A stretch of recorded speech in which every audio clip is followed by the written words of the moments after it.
So, hello everybody, it's Alex Moyle here.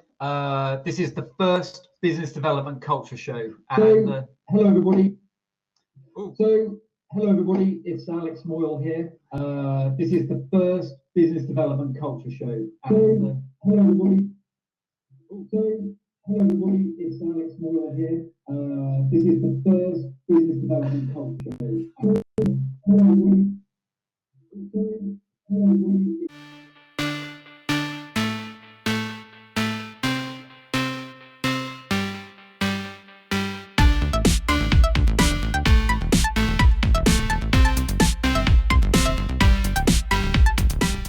Okay. Hello everybody. That was the grand opening for the first business development culture show, where we're still working out how we sync Facebook Live with the business development show. So without further ado, and no reverb and echo, we'll crack on with introducing our guest today. Now, as it's the first show, you may not know why we're here, but the reason we're here today is that we want to help you and your teams with the culture of business development. How do you get everyone to want to be on the phones, to want to be on social media, to want to actually be proactive in building relationships with your customers that you've got today, but also the ones for the future? And so hopefully this show will be really practical and something where you can find tips and tricks that you can easily apply into your business. So our guest today is a terrific person to have on our guest. He's a founder of a technology-based learning company, an investor in one of the most successful tech startups that the UK's had over the last 5 to 10 years in relation to social selling, and more recently a founder of a new tool which will help revolutionize hopefully the world of selling and also social media. So without further ado, I'll introduce Stephen Walsh. Thanks, Alex. Great to be here. Thanks for inviting me to be your inaugural guest here. That's great. Well, it's great to have you, Stephen. So as we sort of highlighted to everyone today, the goal of today is to really be talking about social selling and how can we make it simple. But before we go on to that, can you just let everybody know what you see as social selling actually being?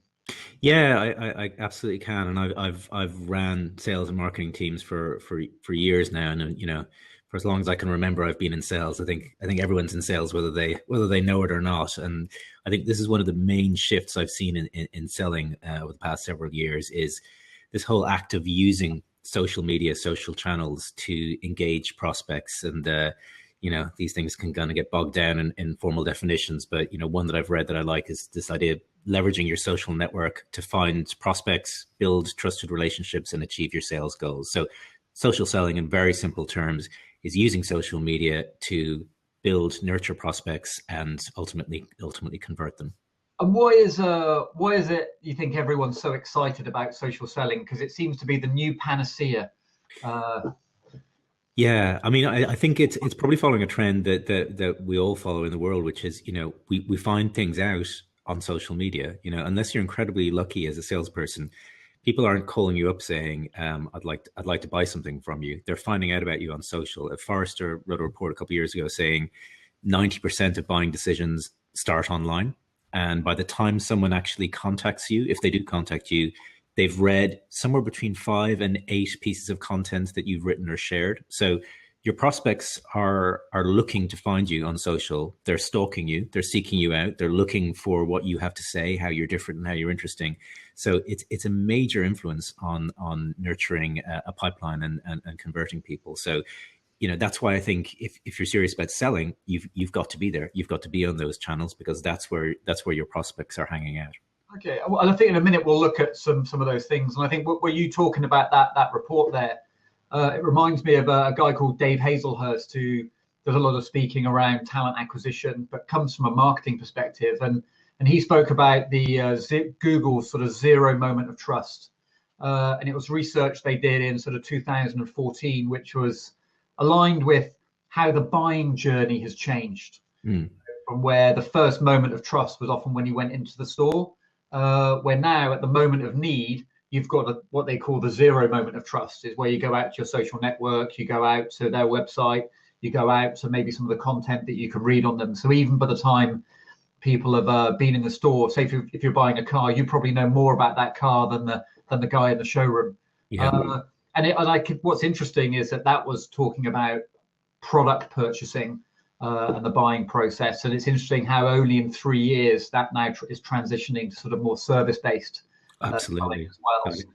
I think it's a great point to make, because you have to earn that trust every day, every minute, I think, on social media. And it has, you're right, for consumer buying decisions, it's absolutely, people do all of their research there. But for B2B, increasingly see it, HubSpot and LinkedIn, kind of two organizations that obviously have a big interest in encouraging people to engage socially in the B2B market, have done research. LinkedIn said, according to their research, buyers are 5 times more likely to engage with a sales professional who provides new insights about their business or industry on social. And HubSpot, about the same figure, about 70% of people saying that if salespeople engage on social, they'll outperform their peers. So it's, there's some good, strong evidence from them and others that back up that being there and sharing the right things, and I will come on to talk about this, is really important. So if we're talking about social selling, that would imply that there's no need for human interaction anymore. Literally, salespeople should just be doing this, just tapping away on the keyboard, sharing, liking, commenting. There's no need for that, and there's no need for getting on your...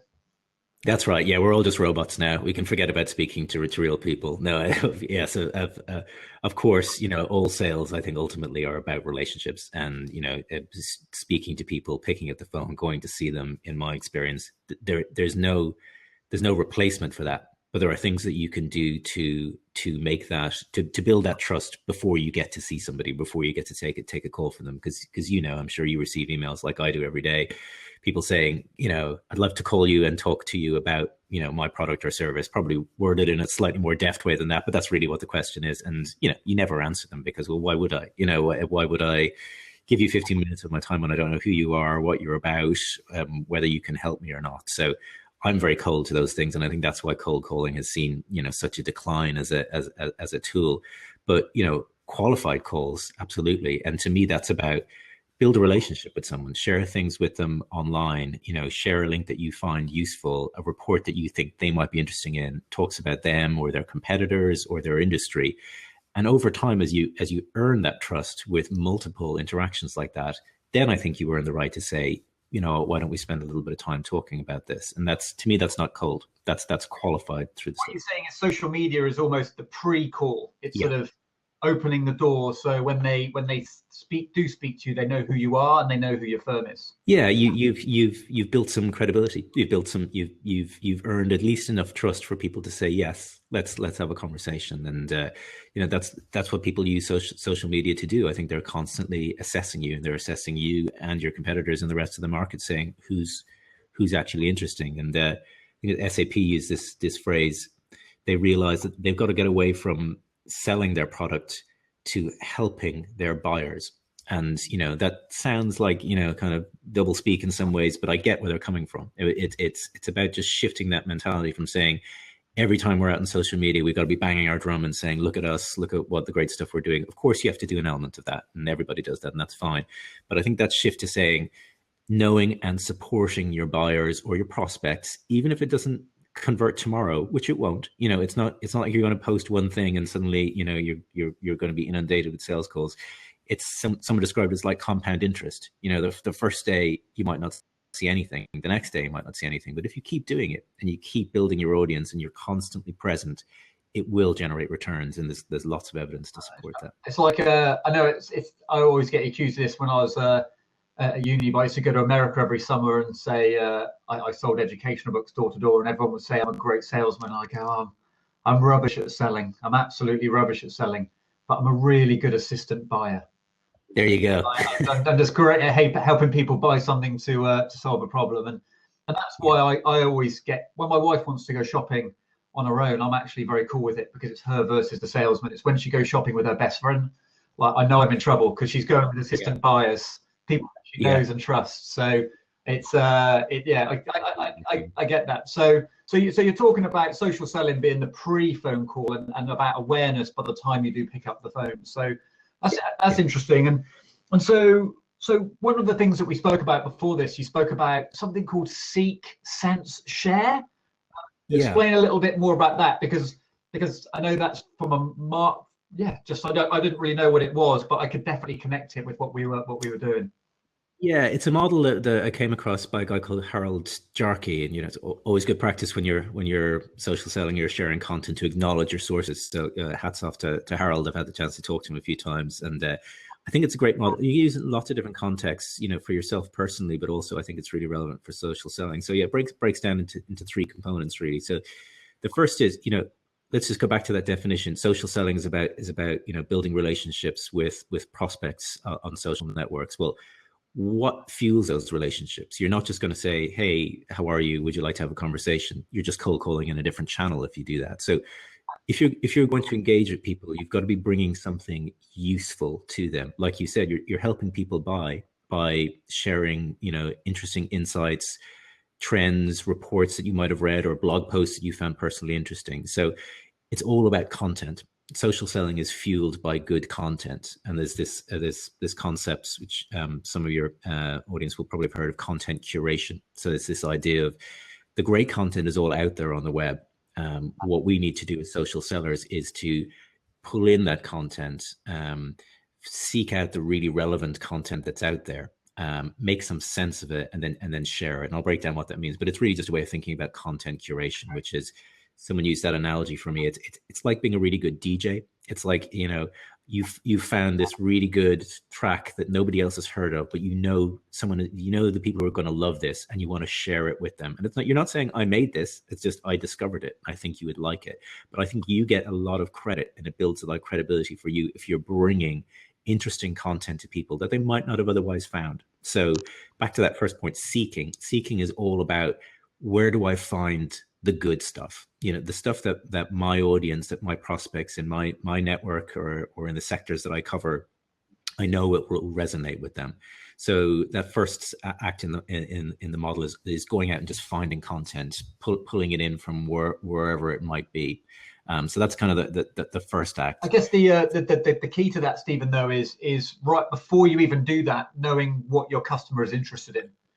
You're absolutely right. You're absolutely right. I guess the first lesson I was given in social media is, firstly, know what you want to do with it. Like, what role does it play for you personally? But secondly, is that it's not about you and what you're about. What are you doing that helps keep people engaged? So you're absolutely right. Yeah, you have to seek with a purpose. And I wrote a blog post recently, 5 questions salespeople should ask themselves before breakfast, in a slightly irreverent way, depending on what time of the day you have your breakfast. But those questions were, what's going on in my industry that I need to keep my clients or prospects informed about? What's happening in their businesses that I might be able to comment on or add some value about? What's happening in my competitors? Because I think you need to keep track of what's happening around you. If you don't, they're going to advance past you. What's happening in my clients' competitors? And I think that's another key area for you to examine. If you can bring to someone's attention saying, I see your competitor just did this, that's interesting. Should you think about doing Y? I think that's an important strand to have. And then, what are the topics of professional interests that I maybe have a shared interest in with my clients? So we're all trying to get better at leadership. Let's recap on that, because I think those are five great things. So the first one was, it's what's going on in my industry. Interest. Second one was, what's going on in that client's company. What's going on in that client's competitors. And then what's going on in your competitors, because competitors. So what products are they selling? What solutions are they giving? Yeah, that's for me to stay aware. And then what are the shared areas of professional development or interest that I might have as a community? So if I find something that's great on leadership, and I know I'm in a community of people, which might be my clients, but just also my prospects or people that I know, share that content as well. So those are 5 ways, and you're absolutely right to point out, you need to seek with some purpose. If you just kind of open up LinkedIn or Google or Facebook and say, what's going on today, we all know you disappear down a rabbit hole pretty quickly, because there's tons of noise on those channels and not a lot of signal. So using focus questions, I think, is really important for quickly discerning the relevant content that you can seek out. Yeah. The other thing that I think helps a lot is using some form of technology. I think if you're trying to manually find this content, of course you can do it. You can say, every day I'm going to check LinkedIn, I'm going to check my Twitter account, I'm going to check Facebook, I'll check Pinterest, I will do a Google search, I will check my 10 preferred websites where, you know, there are good blog posts that I can check out. But add that up, you know, there's probably 10, 12, 15 sources that we all kind of regularly go to.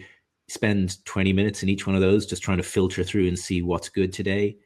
You know, it's not unreasonable to say you can burn a couple of hours doing that pretty quickly and not necessarily find good stuff, because I think these are easy channels to write to. Anyone can post on LinkedIn, anyone can post on Medium, anyone can stick anything on Facebook. So they don't have kind of an editorial control in the way that say a McKinsey or Harvard Business Review does. So you have to weed through a lot of stuff to find that. And you know, as part of, you know, what we're trying to do is help you use a little bit of machine learning and a little bit of algorithms just to help surface relevant content for you, because that seek part can end up being kind of a very open-ended task unless you apply some control to it. That's a great segue into Anderspink, Stephen.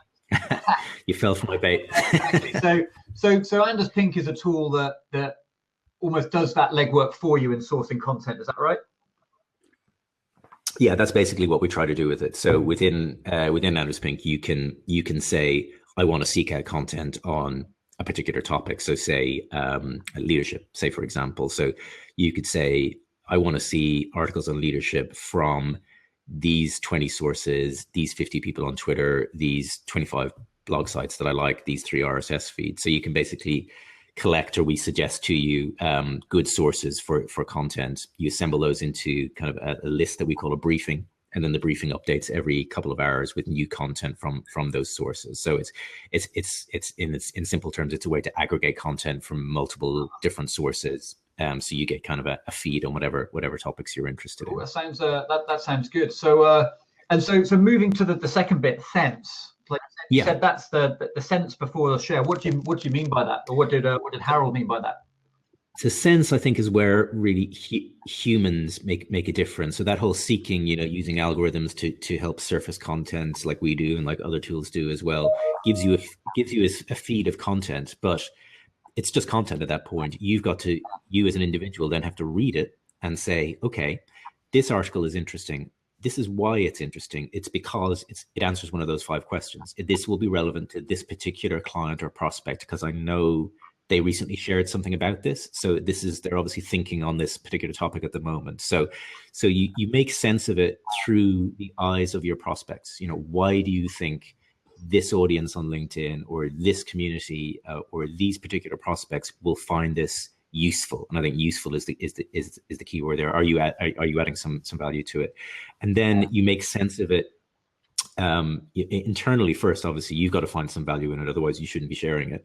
And then you need to say something about it. So what I think is so important about doing this social selling is to avoid the mistake that I think a lot of people make, which is see something on Twitter, just retweet it. You know, just amplify it. In some ways, you're giving it an upvote. You're kind of plus oneing it. That's great, but you're not really adding any of your own personality to it when you do that. You're not really enhancing anybody's view of you or why you're credible. It's just kind of like a me too statement if you do that. It doesn't take much time, but I think it makes the world of difference to say, I think this article is really important because it makes this valid point. And if you're sharing it privately with someone, which I do encourage you to do on LinkedIn, and you can do it on Twitter with direct messages as well, as to say, I thought you would find this interesting because I know your business is going through some changes that are similar to this case study, for example. Thought you might find this useful. Doesn't take long to do that, but it makes a world of difference in terms of you adding your own personality to it and making it specific to the individual. So that's what that sense making part means. Well, I mean, I often tell people it's about people want you to have done the legwork. Yeah. And sort of say, just give an insight as to why it's relevant, or to at least pose a question as to whether they think what's in there is right. Yes. And part of it is that often, especially recruiters go, I don't have time to write blogs, I can't write blogs. But really the content that you use, when you put a comment on it, effectively you put a veneer over that content that people will perceive it as being from you. Yes. So actually it becomes the easy bit is just read content. You can't use it in entirety, but you can effectively get the same, almost the same value from someone else's content. That's right. And a lot of content marketers talk about this relationship between curated content and created content. And yes, it's, of course, you should have be creating your own content as well, and you should be having your own points of view that you write in longer form blog posts. But as you know, and I know, that takes a lot of time, and you're not going to be doing that 5-6 times a day. But you can share a curated piece of content 5 to 6 times a day and take 30 seconds to a minute to just, as you say, put a wrapper around it that gives some context and gives some personality. And that makes a huge difference about just staying present on social channels. So you touched there on how often we should share. So the difficulty is that on something like LinkedIn, the way notifications work, if you share 5 or 6 times a day, you can, like, I've had friends that go, mate, you just need to chill out a bit. Like you just non-stop pop up in my feed. Facebook's the same. Facebook is much more aggressive in its alerts. So should you be thinking about the volumes that you share or post differently? Yeah, I do. I think you're absolutely right. The platforms are very different in terms of how personalized messages are. On LinkedIn, I personally wouldn't share publicly more than twice a day. And that forces me to be quite discerning about what I share. Because if I give myself, and you know, I would say this slightly tongue in cheek, I think everybody in the world should have kind of a quota of how many things you can share a day, just to stop the noise, because it's so easy to just bombard all of these channels with retweets and shares, and it just makes it harder for all of us to discern through the noise. But for B2B sales professionals, I would say public sharing twice a day on LinkedIn. I think it's different if you're contacting someone directly. So if there's someone in your network that you want to, you know, directly notify or send a direct message to, I think that's fine. I think you can do that kind of as and when, because what you're trying to do there is, you're not trying to broadcast, you're trying to start a conversation. You know, it's back to that whole idea of the social channel. Do that 50 times a day to 50 people. Exactly. That is your job as a salesperson, is to keep in touch and nurture relationships. So that individual piece, I guess, is you should be doing that an unlimited amount. I guess it's just because you're sharing that individual message. Now, you wouldn't do it every day to that. No, you would. I think you'd look for a response. You look for some engagement, and then you're trying. I mean, it's like any other sales approaches. You try to start a conversation. You try to ask, if I find more things like this, would you be interested in me sharing them with you? And you're trying to build loyalty in that personal conversation. On social channels, I think twice a day on LinkedIn is probably a lot. Twitter is a little bit different. I think because of the speed of a Twitter feed and the velocity in the multiple different time zones, posting once to Twitter, it's more than likely going to get missed by 99% of people that you follow. So I think it's okay to share. I probably share 6-7 times a day on Twitter. Sometimes resharing the same thing, and I'll do it. I'll be sensitive about time zones. I might do it, for a UK AM and then a US AM and then an Australia AM. So kind of spread it out during the day. But it's very rare on Twitter someone says, "Oh, you already shared this 3 times. I'm sick of seeing it." Most people just don't see it. An important consideration is how the social network works in terms of repopulating content you're interested in, where Twitter doesn't really prioritize that. So Twitter's at one end, which is it is just a stream of consciousness. Facebook, if you click on someone's article, it now knows you're interested in that person. Therefore, keep sending you alerts. And one of the things I found, especially with LinkedIn, is that if you share little and often, if you get, you're going to get more momentum in clicks, so therefore you get more notifications. And sometimes it's not about how much you share on LinkedIn, it's how many notifications you get into. So if you can get a couple of likes early, that then means you appear in their notifications more regularly. That's right. So understanding a bit about the algorithm does help you with that. And curated content, so quick shares is a good way of driving that up, because like as Google does, it rewards presence and it rewards continued activity rather than post an article, and then no one hears from you for 6 months. The networks don't really reward that as much. So a couple of other aspects of curated content is sometimes not having to use an external platform. So even within LinkedIn, providing that commentary in the notes. So when you write a comment in someone's post, I like this because of this, or have we thought of it because of that? That also then appears in the feed. Yep.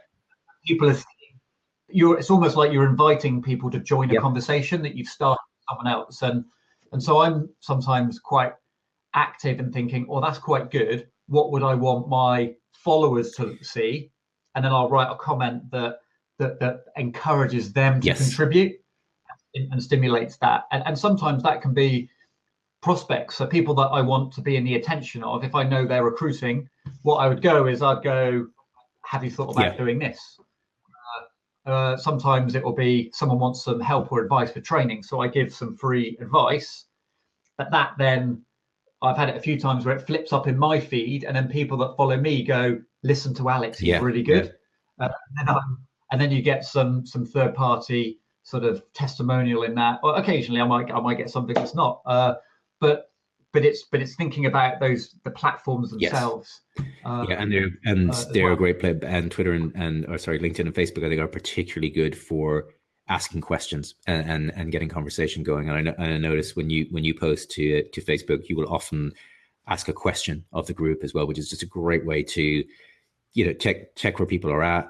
Give them a bit of a challenge. I think we're also looking to be provoked and challenged, by people in our social networks as well, who are bringing things to our attention that maybe we've missed and are trying to encourage us to think differently. And using, sharing a piece of content saying, I wonder if anyone's really doing this. Do we really agree with this? Don't we agree with it? It's a great way to just stimulate debate. And as you say, you can originate that, or you can join an existing conversation and drive that forward as well. The key is just having good content to bring. And a good example of that is we got Stephen O'Donnell on the phone, and he's great at sort of stimulating comment and question. And we've got Resourceful John and Tim Davey; they both do the same as well. So in some ways, we're preaching to the converted on the show. Well, just one more sort of thing before we go. One of the things that I think is underutilized is you touched on is that individual social selling.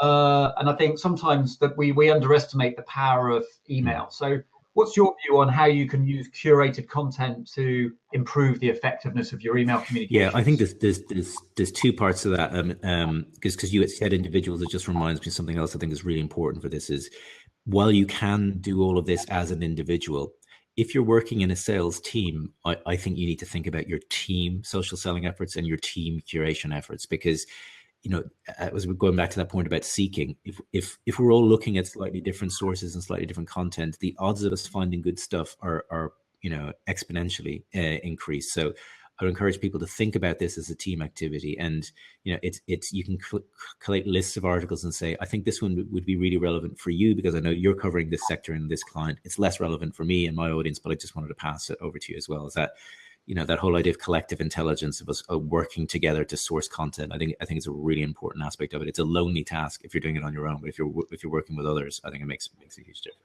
And I think that's a great thought, because actually you've got 10 people in the room. If everyone finds a leadership article once a week, that's plenty to keep people going. Yeah, and we've got companies that have standard stock lists of really great articles that when someone's new, they're like, by the way, these are really great ones that you can share, but also these are ones you can use in emails and you can just keep them in a saved list. We do that in Anderspink. You can just throw them into a folder and it will always be there for you. And then you can just push them into Buffer or Hootsuite, or if you use other scheduling tools, because that content is evergreen. Really, it doesn't really go out of date. Unless it's a really time-sensitive article, you can keep resharing it. You can keep adding your thoughts to it over time as well.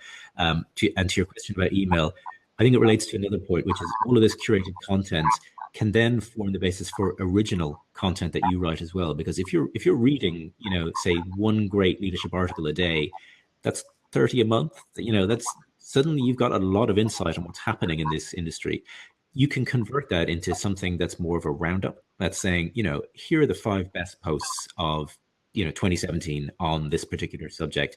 That's how people build authority and credibility, by writing original content. Often it's largely just rounding up posts that other people have written, synthesizing trends and saying, here's my take on where the industry is going and where it's heading. That makes a great blog post, really great thing to share via email as well. So, it's not just about consuming this content, it's about how can this help me differentiate and write original content as well. So you only have to look at someone like Dan Kim, who all he does is basically go, this is all the research I've read, and here's how it fits into the story I want to tell. But he gets nominated as the guru. That's right. So, often the gurus are just picking up on a trend and just adding some personality to it, and it's it's mainly because they're sharing first and they're sharing the most. That's what builds their authority. So an email, totally agree with you. I try to do this, every week I write an article that's just my roundup of 5 articles, normally around kind of technology, leadership, culture that I've really liked. I put them all into one blog post and I share it. And all I've done is basically write 500 words to kind of draw some kind of narrative around those articles, but it stands as a piece on its own merit as well. And I would encourage people, if you're going to write one blog post a week and you're really struggling for ideas, just look at what's happening and just pull them together. That's really helpful for people who don't have time to go off and read all the different articles. As you said earlier, you're being their assistant. You've done the work for them. You've brought a series of articles together. That's really valuable and helpful content to share. Well, there's some great closing insights there, Stephen, and I'd encourage everyone watching the show and watching afterwards to just go on to anderspink.com and give it a go. It is a great site. I personally love the flexibility for not only curating content, but you can create it as a team as well. So it allows you to put commentary in there. And actually, I use it whereby I phrase the questions that I'm going to use in that content, and which facilitates other people sharing at the same time. So all I would say to everyone as you leave is that, as I said, social selling is not just about being on social media. It's about engaging and communicating. And for me, the most powerful bit of social selling that I do every single day is when I do find something that's of interest. Just send the email and say, saw this, thought of you. It's one of the most powerful phrases in email marketing that no one really talks about. Just get an article, saw this, thought of you. If you want to go large, go because, and highlight it. But in the main, you can do that on the train. You can do it in bed when you wake up in the morning. And all you're doing is just going, look, I thought of you. This might be helpful. And all we're trying to do in any sort of marketing or selling is stay front of mind. So I hope you've enjoyed the launch episode of the BD Culture Show. Thanks again to my guest, Stephen Walsh, and I look forward to seeing you next week. Take care. Goodbye. Thanks, everybody.